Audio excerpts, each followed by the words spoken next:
smo dobili uradni sklep o začetku splošne stavke zdravnikov in zobozdravnikov. Fides nas je obvestil, da se 11.1. organizira splošna stavka zdravnikov in zobozdravnikov v vseh zdravstvenih zavodih, potekala bo od polnoči do polnoči. Zahteve so javno opredelitev, da za nevzdržne razmere v javnem zdravstvenem sistemu niso odgovorni zdravniki, da obsodimo kakršnokoli obliko nasilja nad zdravniki in drugimi zdravstvenimi delavci ter priznanje in vključitev zdravnikov in zobozdravnikov v oblikovanje reforme in dostopnega in kvalitetnega javnega zdravstvenega sistema. Druga točka je takojšnjo naslovitev več kot leto dni trajajočih plačnih nesorazmerij z enakim dvigom za vsa delovna mesta na zdravnikih in zobozdravnikih za 5 plačnih razredov z realizacijo 1.4.23. Zapis za črtanje karierne poti zdravnika in zobozdravnika, takojšnjo realizacijo zaveze o izpolnitvi sporazuma med vlado in Fides leta 16-17 o prenosu napredovanj in dosledno upoštevanje standardov in normativov. Odziv vlade in ministrstva bo sledil seveda v pisni obliki, zadevo bomo tudi na vladi obravnavali in vse. Mogoče samo v kratkih točkah. To je v bistvu že druga napovedana stavka Fidesa v 7 mesecih te vlade. Še enkrat zanimivo, da ko je SDS na vladi ni nikoli nobene napovedane stavke. V nadaljevanju imamo s Fidesom sklenjen sporazum, da ne bo sprožal stavkovnih aktivnosti v zvezi z oblikovanjem ločenega plačnega sistema. S Fidesom smo se zelo veliko pogovarjali. Dr. Zemljič je medijsko pojasnil, da bo stavka enodnevna in sicer kot opozorilo za nevzdržne razmere in da pričakuje uskladitev nesorazmerij do najkasneje 1. aprila. Dalje je dr. Zemljič sporočil, da so na glavnem odboru sprejeli nekaj odločitev in sicer, da so žal prišli do točke, ko v središču ni več bolnik, ampak politično obračunavanje, prazne politične obljube in vedno pogostejši napadi na zdravnike. Dalje je bila izjava, da gre za hujskanje in predvsem neprimerno komunikacijo. Napoved je, da je stavka napovedana za boljši zdravstveni sistem, za spočite in predane zdravnike in zdravnice, za zadovoljne bolnike in bolnice, zato da jemljemo bolnike in vlado kot partnerje in če želimo kritično stanje, ki trenutno vlade izboljšati, moramo takoj stopiti skupaj in narediti odločne korake, da preprečimo izredne razmere v zdravstvu.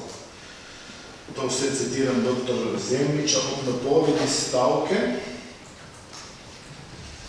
Zanimivo je, da v bistvu je bila izjava v celem kontekstu zgodbe, da je glavni odbor Fidesa odločitev o stavki sicer sprejel v začetku decembra. Zakaj? Zato, ker so zdravniki s ponudbo vlade o odpravi plačnih nesorazmerij oziroma dvigu zdravniških in zobozdravniških plač niso zadovoljni, ker ustvarja plačne nesorazmerja in anomalije, saj mlajšim zdravnikom ponuja bistveno višji dvig kot izkušenejši. Tako da, če sedaj pogledamo vse izjave Fidesa, vidimo, da gre res za izjemno kontradiktornost. Še enkrat, vlada je že pred prvo napovedano stavko, pa ob podpisu dogovora Fidesu ponudila točno to, kar pišejo. Skratka, da stopimo skupaj in naredimo odločne korake, da preprečimo izredne razmere v zdravstvu. Vlada se je zavezala, da bo oblikovala zdravstveni steber, ta zaveza velja do 1.4. Nikoli nismo na strani vlade ali na strani Ministrstva za zdravje rekli, da so zdravniki ali zdravstveni delavci odgovorni za nastale razmere v zdravstvu. Gre za sistem, ki je pač prišel do točke, kjer je. Karierno pot zaveze o prenosu napredovanj iz specializacij, standardi, normativi in še mnogo tega so zaveze vlade, ki jih bo opredelila v zdravstvenem stebru, in to je tematika zdravstvenega stebra, tako da tukaj smo na strani ministrice za javno upravo in tudi na moji strani, da gre celo morda za kršitev stavkovnega sporazuma, razen v točki 2, kjer Fides zahteva enak dvig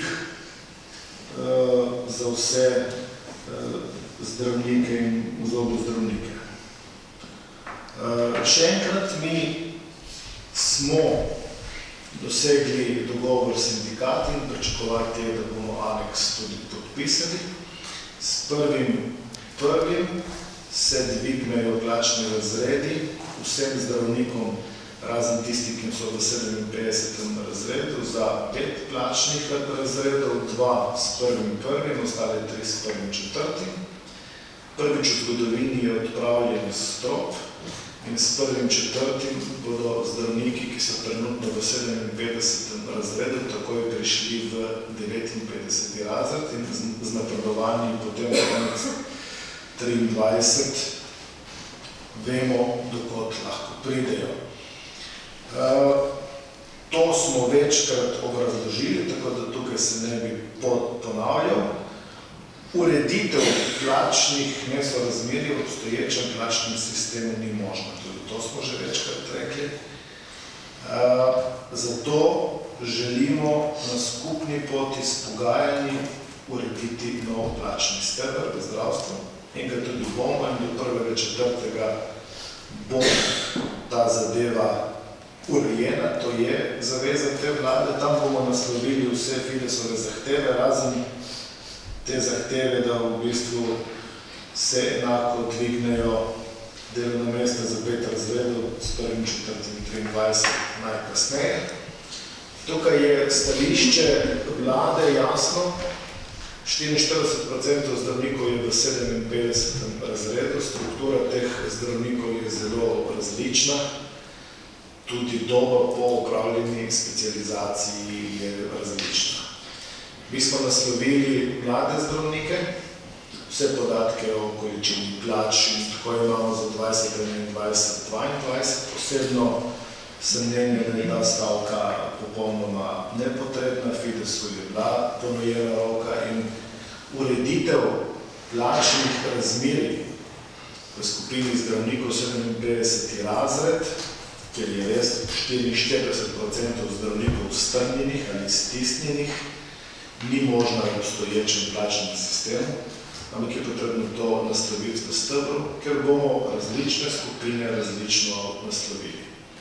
Tudi o tem smo se odkrito s Fidesom pogovarjali in ta zadeva bo implementirala najkasneje 1.1.24, ker bodo te spremembe potekale tudi spremembe zdravstvenega sistema. Pred enim mesecem smo imeli sestanek z zdravniško zbornico. Predsednica zdravniške zbornice je bila pa vodja upravne službe. Sporočili oziroma predlagali smo jim, da naj nam pošljajo spremembe zakonodaje, kot jih vidijo. V nadaljevanju januarja bomo seveda z vsemi deležniki v zdravstvu iskali rešitve in vključili bomo vse, ker je naš namen. Predlogi bodo pripravljeni, potem bomo pa iskali rešitve. Tako da, če gledam v luči izjave, da je v bistvu nekdo ali pa Fides napoveduje stavko za boljši zdravstveni sistem, za to, da stopimo skupaj in narediti odločne korake na vladni strani, mislimo, da to že počnemo in da se to ne počne s stavko, da se počne s komunikacijo, s pogajanji in vse to ima Fides na miži že nekaj časa. Tako da toliko tudi tukaj poglobljeno, koliko pač se da v tako kratkem času. Skratka, sklep Fidesa imamo, vlada se bo na vse te sklepe tudi pisno odzvala in bo Fidesu posredovala tudi uradni odziv vlade, vendar bomo to naredili. Dvomim, da bomo uspeli v tem predprazničnem času to uskladiti na vladi, bo pa takoj v 1. januarja pripravljeno in potrjeno.